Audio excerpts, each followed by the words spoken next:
Kalingap, welcome back to my YouTube channel. Magandang araw po sa lahat, sa amandao kayo ng mundo naroroon.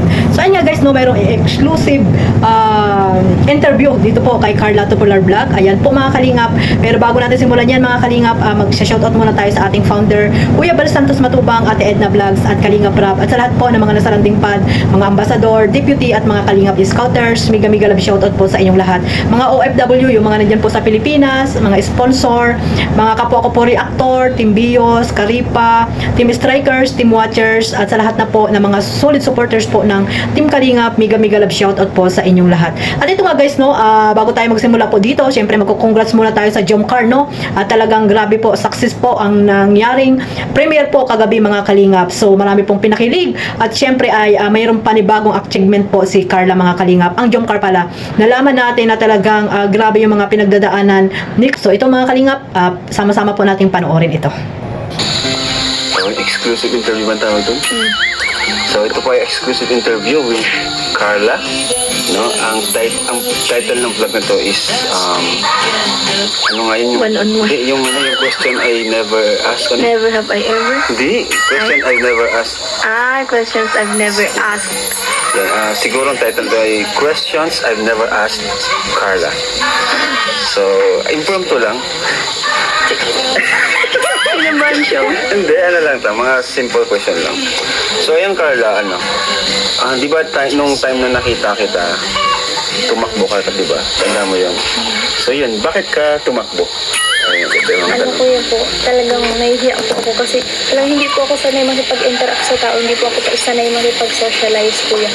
Kasi talagang kinalakihan ko po na parating kami lang nila mama sa bahay, tapos ano lang po ako labas-pasok sa school, yun lang talaga po yung buhay ko, dun lang umiikot yung araw-araw ko. Kaya, tapos kuya, naisip ko rin na po ito vlogger, syempre makikilala ka, tapos parang takot po. Takot ka talaga nun. So talagang may talagang napaka-introvert mo nun, di ba? Opo. Pero nakatawa ka nun yung sa may di ba, sa may tindahan ng barbecue. Tanda ko yun, ikaw nga yun. Yung pauwi na Sabi ko ay, nakita ko siya, uy, parang may lahi ito si yung batang yun. Tapos umalis. Hanggang sa yun, nakita ka ni Kuya Starax dun sa kubo. Opo. Tapos, may lapit ka sa akin. Sabi ko, ito na nga yung nakita ko, yung na-scout ko nung sa may school. Buti yun nga, buti nung time na yun, pumayag ka na magpa-vlog. Anong pumasok sa isip mo? Sa totoo lang kuya, madami pa po akong pinag-isipan ko po kung mapablog ba talaga ako. Tapos pinagpara-encourage po ako ng tita ko na baka ito na yung pag-asa, yung pag-asa mo na makaahon sila mama mo sa kahirapan. Tapos po yung gabi-gabi nga po ako nun kuya nag-iiyak kasi iniisip ko na paano na lalabanan ko na lang yung takot ko. Sabi ko lalabanan ko na lang yung takot ko kasi para na din sila mama, para na din sa kinabukasan ng mga kapatid ko po. Kaya so talagang may mapupulot silang aral dito sa sa kwento ng buhay ni Carla kasi nilabanan niya talaga yung takot niya, yung weakness niya, talagang hinarap niya. Mahirap yun, sobrang hirap noon kasi biglang nag-shift yung yung mundo mo, di ba? From being a private person to public, di ba? Nilabanan niya talaga. Kaya siguro marami din talagang nakaka-relate kay Carla. Kasi marami sa viewers natin yung ganyan. Ako, isa na rin ako sa ganyan na ako, sa totoo lang, mababa rin yung yung self-confidence ko. And mahiyain, gano'n. Yung kahit alam kong kaya ko, palagi ako nag-iisip na, baka kung isipin ng ibang tao, gano'n. Saka inisip ko palagi na, mas marami naman dyan, mas magaling sa akin. Di ba? Ganun ka rin. Ganun ang mga introvert. Yun. Ganun din ako, takot ma-judge. Kaya palagi na lang kaming wag na lang, ganun. Pero na-realize ko na habang tumatanda tayo, dapat pala talaga, pag may opportunity, grab lang ng grab. Example, kagaya nung sa Family Feud, bago mangyari yun, talagang tatakot ako na kahit medyo na ako, sanay na rin ako kahit papaano sa social media, pero kahit yung sa Family Feud, medyo nagdadalawang isip din ako na, baka mapahiya lang ako, ganun. Pero tingnan nyo yung nangyari, di ba? Nanalo pa kami. So yun, isang best example yun na talagang pag may opportunity, lang tayo, grab lang tayo ng grab kasi minsan lang mangyari yun. At yun na nga yung nangyari sa'yo, buti na lang yung opportunity na talagang kinuha mo. Na totoo yung sabi ng tita mo na baka doon mabago yung buhay mo. Kasi si Roseanne yung unang ano, di ba? Sa atrasan ko yung una ng vlog. Una naming na-vlog si Roseanne. So medyo na-encourage ka doon. Ay, si pinsan ko, natutulungan na. Tapos isa din po si Ate Rose ang sa nagpara-encourage sa akin kuya. Na sabi niya nga, baka sila kay Rab na din ang makatulong sa'yo. Wow. So ano naman yung yung feeling na ano yung unang pumasok sa isip mo nung nalaman mo na parang yun nga ilalapin mo kay Jomar, yung time na yun Kuya Jomar mo pa ang tawag sa kanya, ano yung pakiramdam naman nun Wala naman talaga po wala po akong idea na may love team? Mailalab din po. Tapos love trip baga po yung Oo, pasok sa niya. bagay kasi Kasi ano lang biglaan yun, lang naman po yun. natural lang, di ba? Yung nagkamayan kayo din, Opo. yun nga yung yung parang chemistry na hindi natin inaasahan. Nagustuhan lang din naman po ng mga viewers. Kaya, Galingan nun parang impromptu lang din yung kumaga yung chemistry bigla na lang dumating. Kumaga hindi natin pinilit. opo. At nung time na yun parang wala na yung Rochelle, wala yung Edrica. Parang kayo yung pinaka naging simula, panibagong simula ng Kalingap serye o love team ng Kalingap. Ayan. So ano naman yung una pumasok sa isip mo? Siyempre ang daming K-boys. Then si Jomar yung naging mo, love team. Hindi ka ba na bakit ito pa? Joke lang. Ano man yung pumasok sa isip mo nun? Wala talaga po yun. Wala Kasi lang. hindi ko naman po alam talaga. Parang nag-go with the flow ka na lang. Opo. Kala ko lang kagaya niyo lang po. Normal. Na tinatanong lang po. Grabe. So, yun. Pero di ka naman nagsisi na yun nga naging katandem or kalabtem mo si Jomar. Siyempre hindi po kuya. Wow. And sobrang blessed na po ngayon. Sobrang daming blessings. Tapos, yun nga po, nagustuhan ng mga tao yung love team namin. Until now, may mga nagmamahal sa'yo. Yan. Ano naman yung pakiramdam, Carla, na yun, ako mismo yung unang nakakita sa'yo or naka-scout sa'yo compared sa ibang ka-love team mo? Ganun. Ano yung feeling? Masaya kuya. Masaya po ako nun kasi syempre madami baga po ang tulad kong kabataan na naghahangad na matulungan dati.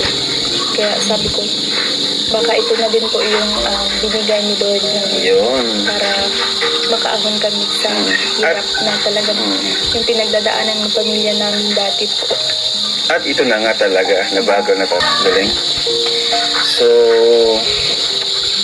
and ano naman, Carla, yun nga, syempre, sa 2 years ka na rin sa Kalingap, no? And may sarili ka na rin channel.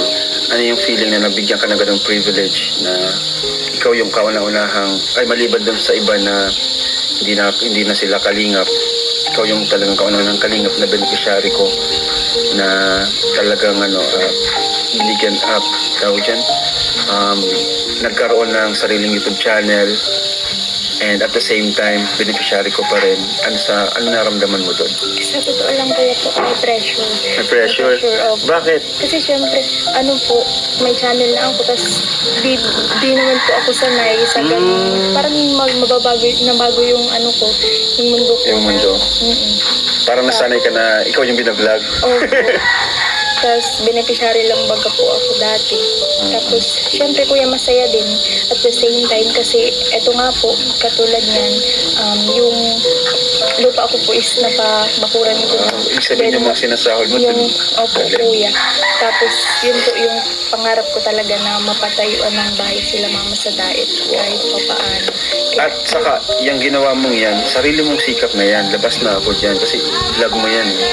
Di ba? Kumbaga, di nila masabing asa ka lang sa tulong, asa ka lang sa sponsor. Hindi po. Yung sarili pong kinita niya yun sa YouTube, yung pinapaayos niya. Kahit yung pinapagawa niya ng pinapabili niya ng mga lupa, properties. Pero, ano lang po yun, sa totoo lang, di naman po ganun talaga kalaki. Kasi bihira naman po siya mag-vlog. And yung sahod ngayon sa YouTube ay talaga bumababa po. Kaya, kumbaga, mahirap din talaga maging vlogger, di ba? Hindi naman, porke vlogger ka, is successful ka na. Mahirap po unang-una sa kanya, ano yung content niya, kaya bihira po siya mag-vlog. Hindi naman po siya pwede mag-charity kaagad, lalo na estudyante, kailangan niyang tuunahin yung kanyang pamilya. So, ayun, kaya until now, beneficiary ko pa rin siya kasi malaking tulong din po kasi na-expose po siya sa vlog ko. Kasi pag hindi na po, baka po, yun, mawala yung exposure, yung views. May mga sumusuporta, pero iba pa rin po talaga yung na-exposure, di ba? Kagaya ni Papa Jones, di ba? Until now, is malaking tulong sa kanya yung Kalingap serye natin na Jomcar. Kaya, yun, may dadagdag ka pa? Kaya po, Kuya, thank you po sa opportunity yung vlogging. Kasi sabi ko po, hindi ko magagawa yung mga ganitong bagay. Yung mga maibibigay ko yung gusto nila mama, paminsan-minsan. Tama. Kaya salamat po. Ayan. So, since questions I never asked Carla. So, ito Carla, isa ko pang tanong, nagtampo ka na ba sa akin? Oo, syempre yung honest lang, di ba? Tagal na din natin magkakilala. Ano? Hindi po. Sinungaling. Hindi po, Kuya. Talaga? Kasi opo, ano naman po, Minsan, konti. konti po. Kasi di ako. ano po, minsan. Ayoko na pong sabihin. Ano po? Sige, okay lang. Normal naman yun. Lahat naman tayo, di ba? Lahat naman tayo nakakaramdam nun. Ako din, minsan nagtatampo rin ako sa'yo. Minsan sa iba. Lahat yun, normal naman yun. Pero, naiintindihan naman natin ang isa't isa. At ang mahalaga, okay pa rin naman hanggang ngayon, di ba? Yeah. So, ano ba? Ito pa, Carla. May mga bagong Kalingap Angels na dumaragdag, di ba? May batch 2 na, batch 3. Ano naramdaman mo na tuwing may bago, palaging kinukumpara ka, ganun. Parang palagi kang, kumbaga, ang isang Carla Tupular, palagi na lang nagiging palagi na lang nasa topic. Lahat na lang si Carla, ganun. Ano yung feeling? Sa totoo lang po, masaya nga po ako kasi mas dumadami po kami, mas madami pong natutulungan.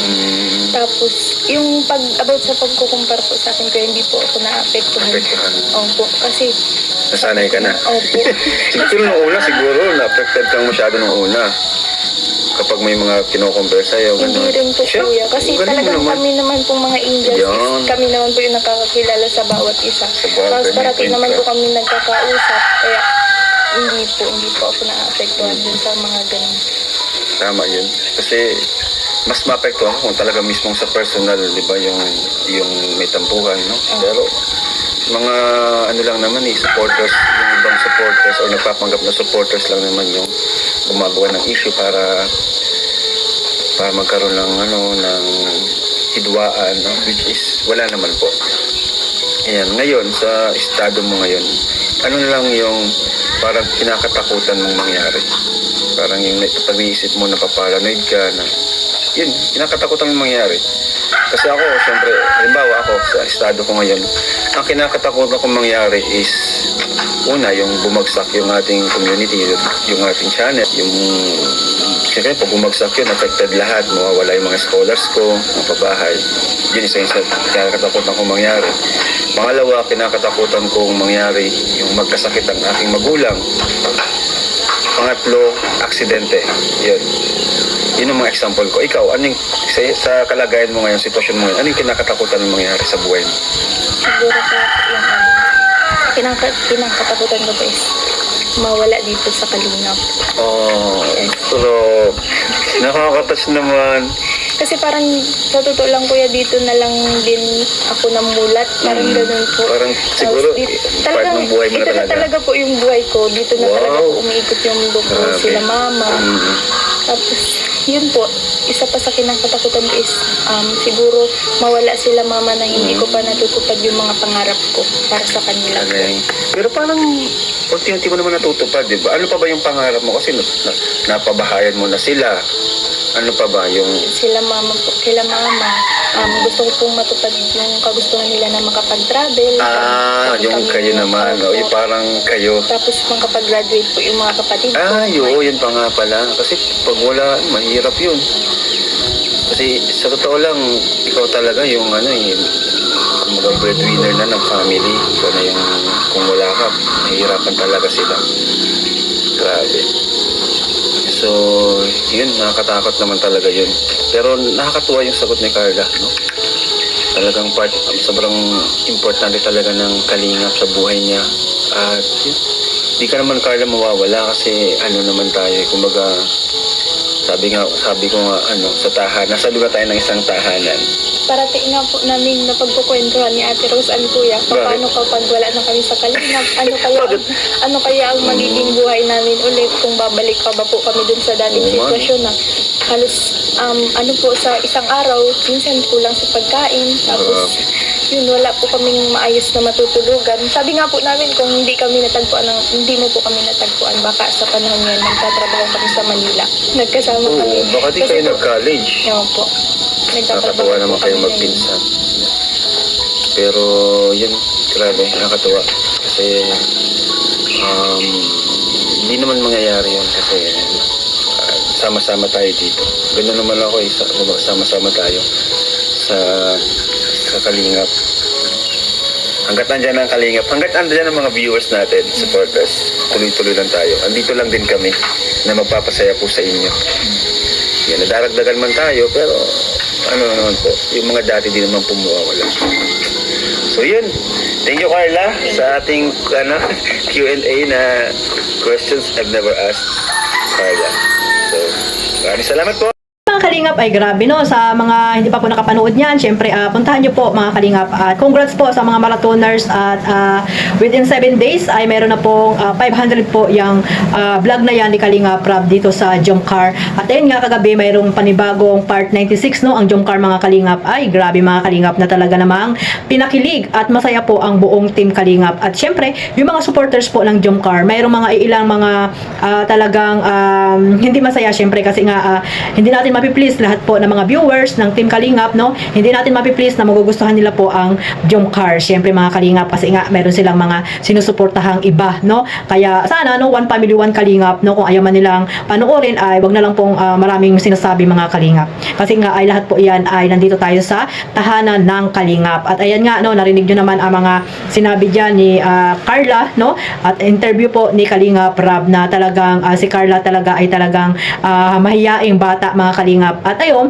sabi nga ni Kalingap Rab nung nakita niya ito ay parang ibang lahi, no? Kasi nga talagang maputi si Carla at ayun, isa lang ito sa mga katangian ni Carla na hanggang ngayon ay talagang nandiyan pa rin yung kanyang kaputian. Maputi talaga si Carla mga Kalingap, no?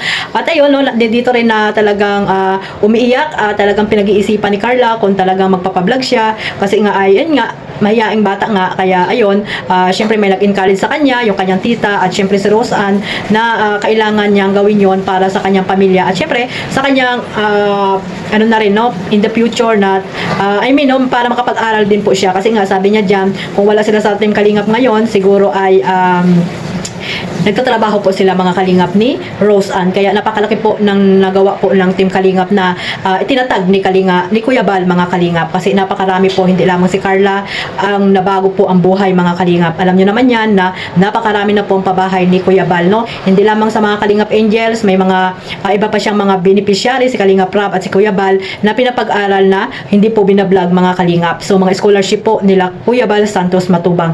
Kaya paano na lang po mga Kalingap, no? Kung wala na ang Team Kalingap, si Kuya Bal at si Kalingap Rab, paano na lang po yung mga kabataang scholarship nila, no? Talagang nakakaawa kasi nga hindi makapagtapos ng pag-aaral dahil nga kapos po sa pantustos ng kanilang mga magulang. Ayan nga, sabi ni Carla, no? Na malaki po ang pasalamat ni Carla sa Team Kalingap at syempre isa sa mga kinatatakutan nabulol na kinatatakutan ni Carla itong mawala sa Kalingap. So grabe guys, no, talagang napakabait talaga ni Carla, no, talagang hindi mawawakwak hindi mawawakwak si Carla mga Kalingap kasi nga ay yan nga, takot siya na mawala sa Team Kalingap. Syempre dito na po talaga nahubog yung pagkatao ni Carla, no? 2 years na po siya, ayan, malapit na po mag 2 years si Carla dito sa Team Kalingap, no? Advance happy anniversary dito sa Team Kalingap Carla. Sana ay makapagtapos ka ng pag-aaral at tuloy-tuloy lang, no? Huwag mo nang isipin ang gastusin sa iyong pag-aaral. Alam ko naman na may mga taong nakasuporta sa iyo, mga sponsor na talagang naandyan, no, hanggang dulo, hindi kayo iwan. At syempre si Kuya Kalingap Rab, no, mga Kalingap, at si Kuya Bal Santos Matubang. So ayan mga Kalingap, no, at napakaganda po na mga kasagutan dyan ni Carla. Talagang mismo po ako ay napahanga din sa kanyang mga sagot dyan kay Kalingap Rab. So talagang nandoon po talaga yung pasalamat niya, lalo na po kay Kuya Rab niya dahil isa po si Kalingap Rab na nagpasikat sa kanya at the same time dito kay Kalingap Jomar, no? Kasi nga nagtandim sila, talagang minahal sila ng mga supporters na mula noon hanggang ngayon. May mga umalis man, pero may mga marami pa rin pong nananatiling maka Jomcar mga Kalingap na talagang sinusuportahan po ang Jomcar mga Kalingap. So ayan, no, focus lang po tayo sa pagmamarathon at more million views pa sana ang maiambag natin dito kay Kalingap Rab. At syempre, yung kanilang mga YouTube channel, kay Carla Tupular Vlog at kay Kalingap Jomar, supportahan po natin mga Kalingap, no? Para po marami pa rin matulungan si Kalingap Jomar na mga deserve na natulungan niya. At ayan nga, malapit na rin po yung ribbon cutting, no, sa pangalawang pabahay ni Kalingap Jomar na napakaganda, grabe.